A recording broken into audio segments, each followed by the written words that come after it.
Even though we have seen a few minor snow showers recently, winter's long gone, but do you miss all that snow? Candace Monticelli is live to teach us how we can make it and learn more about it. Good morning. Good morning. Yeah, there's plenty of people still that miss having big snowfalls during our winter season. So I thought for today's experiment, we have to learn how to make some at home, get into a little bit of a mess inside the house today, and learn more about how we get snow when we are in our winter season. So here's a list of what you need for today's experiment. Pretty simple.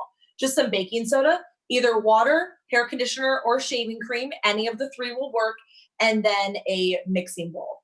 I found that if you put the baking soda in your freezer either overnight or at least for a day or two, that you actually will see better results. So, what you do here is you first take some baking soda and just put it in your mixing bowl. I have a full recipe on fox17online.com to be able to make a bigger quantity, but I'm just making a smaller quantity here. Then I decided to use hair conditioner. This just put it right on top of the baking soda. Now it's when you get your hands dirty, get the kids in there to start mixing this all around.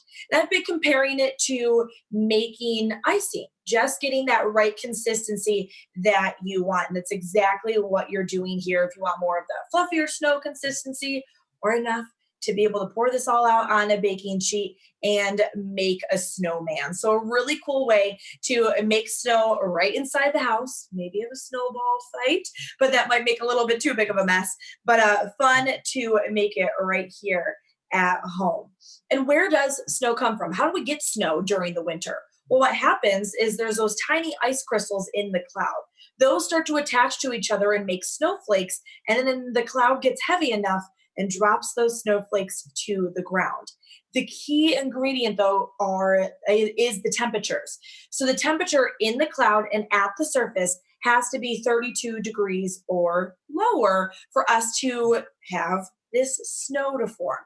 We can see snow in a few different forms, though, in the way of graupel and sleet.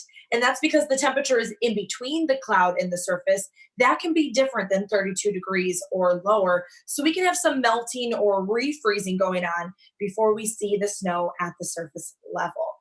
But when we do see snow reach us, we see it in the way of a white color. And that's because the light that is scattered and bounces off of the ice crystals that's inside the snow. So pretty cool way to learn more about snow. And fun fact too, Grand Rapids on average for a winter season has 74.9 inches of snow, and Muskegon gets 93.7 inches of snow. So have some fun making this at home today. Send me your pictures on Facebook, and there's a full list of instructions on fox17online.com.